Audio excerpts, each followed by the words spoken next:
मेरे ख्याल में एक नई अपॉर्चुनिटी क्रिकेट बोर्ड की तरफ से मिली है और आई नो कि हर एक अपॉर्चुनिटी की अपनी एक डिमांड होती है। मुझे अपनी जिम्मेदारियों का बिल्कुल पता है। एक नई बिल्कुल टोटली नई चीज़ है मेरे लिए और अच्छी बात यह है कि टीम मेरे पास एक्सपीरियंस टीम है जो कि डोमेस्टिक लेवल पे भी सिलेक्शन कमेटी के मेंबर रज़ाक राव और हारून भाई का काफ़ी ज़्यादा एक्सपीरियंस है, तो ऐसे कोई प्रॉब्लम तो नहीं नज़र आ रही।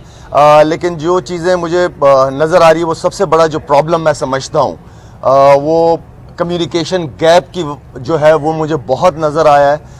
डॉक्टर्स की communication, then management and then फिर प्लेयर्स के साथ जब मैंने इंडिविजुअल 1-to-1 बात करना शुरू की तो मुझे बहुत सारी प्रॉब्लम्स नज़र आई जो कि नहीं होनी चाहिए इस लेवल पे, क्योंकि पीसीबी एक बहुत बड़ा इदारा है और मैं ये समझता हूँ कि अगर हर आदमी अपने डोमेन में रह के काम करेगा तो काम अच्छे भी होंगे और सही भी होंगे और हर बंदे को अपनी ज़िम्मेदारी का एहसास होगा। तो मुझे ये ज़िम्मेदारी मिली है और इस ज़िम्मेदारी को जो भी मेरे पास ये न्यूजीलैंड की सीरीज़ है मेरी और मेरी सिलेक्शन कमेटी के साथ जो मेरी बात हुई है, मेरी ये चाहत है, ये ख्वाहिश है कि हम जाते जाते पाकिस्तान की एटलीस्ट 2 टीमें लाजमी बनाएं कि हमारी बेंच जितनी स्ट्रॉन्ग होगी, हमारा जो लड़का अंदर खेल रहा होगा उसको ये एहसास होगा कि मेरे पीछे एक लड़का बैठा हुआ है। तो बैकअप हम तैयार करते ही नहीं है और प्लेयर फिर खेल रहा होता है, फॉर्म में होता है या बगैर प्रेशर के खेलता है कि मेरे पीछे तो कोई है नहीं। तो मेरी और सिलेक्शन कमेटी की ये कोशिश है कि हम जाते जाते 2 टीमें पाकिस्तान की लाजमी बना के जाएं। शाहिद भाई, अभी क्यूरेटर्स को आपने क्या हिदायत की है,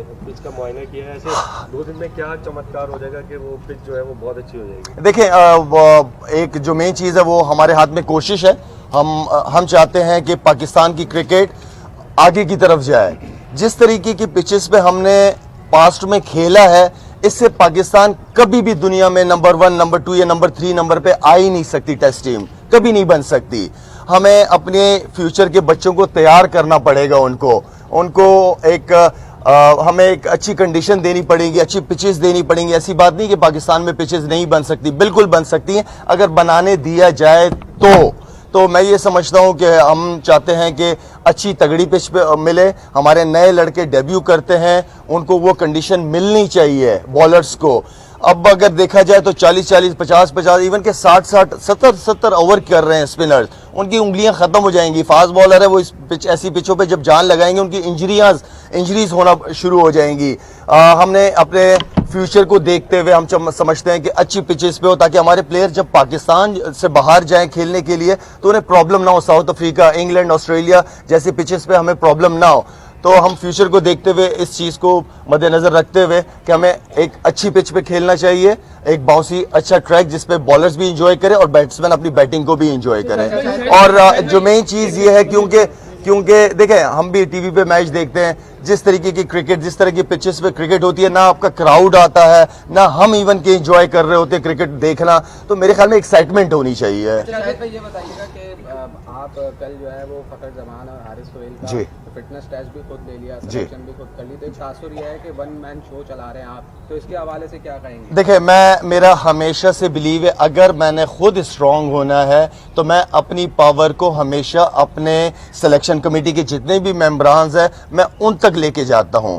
मैं अकेला कभी भी शोर चलाने की कोशिश नहीं करता। पावर शेयरिंग से आप खुद पावरफुल होते हो और ये टीम गेम होता है, ये ट्रस्ट है मेरा। मुझे अपनी सिलेक्शन कमेटी पे एक ट्रस्ट है कि हमें ट्रस्ट डेवलप करना पड़ेगा। इसी ट्रस्ट को हम अपने कप्तान तक लेके जाना चाह रहे हैं, पाकिस्तान टीम की मैनेजमेंट तक लेके जाना चाह रहे हैं कि वो हमें उन पे ट्रस्ट है, उन्हें हम पे ट्रस्ट होना चाहिए और हर बंदा अपने डोमेन में रह के जब काम करेगा तो इंशाल्लाह चीजें खुद ब खुद ईजी हो जाएंगी।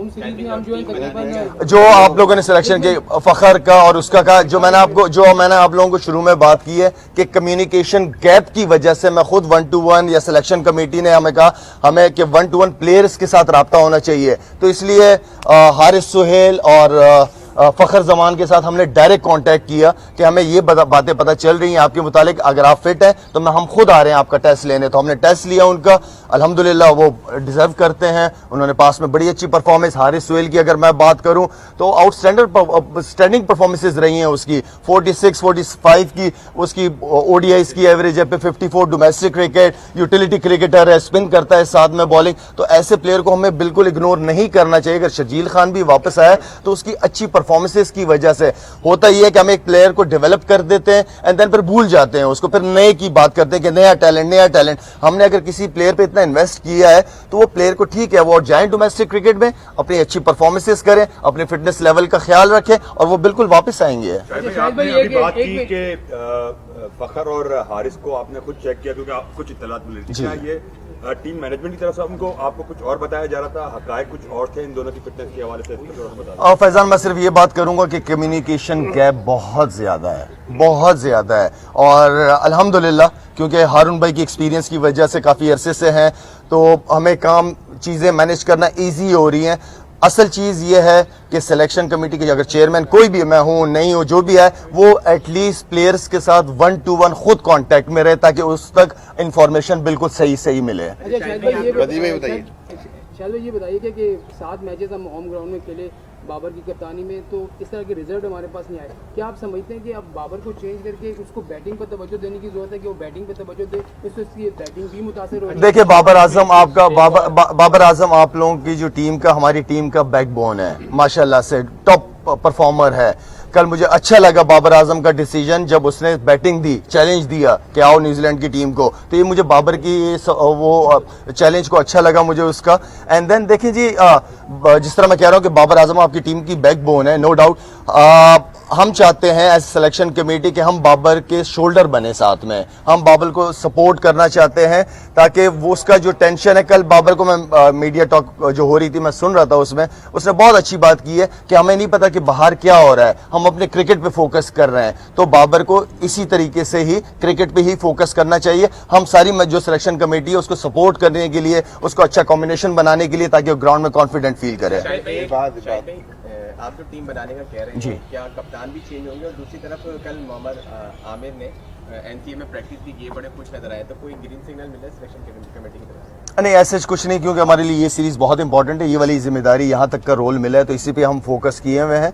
और जहाँ तक देखें मैं जिस कुर्सी पे बैठा हूँ मैं ये समझता हूँ अगर मैं यहाँ पे इंसाफ नहीं कर पाया तो मैं ज्यादती करूंगा। ये जगह इंसाफ की है, हमें मेरिट के ऊपर लड़कों को चांस देना चाहिए और खास तौर पे इंसाफ मैं ये समझता हूँ कि ग्रास रूट लेवल पे बहुत इंपॉर्टेंट है। बहुत ऐसे टैलेंटेड बच्चे हैं जो ज़ाया हो जाते हैं, जिनकी परफॉर्मेंसेस कम होती हैं वो टीम में होते हैं, जिनकी अच्छी परफॉर्मेंसेस होती हैं वो साइड पे हो जाते हैं। तो मैं अपने होते हुए ये चीज़ तो बिल्कुल भी नहीं होने दूंगा इंशाल्लाह।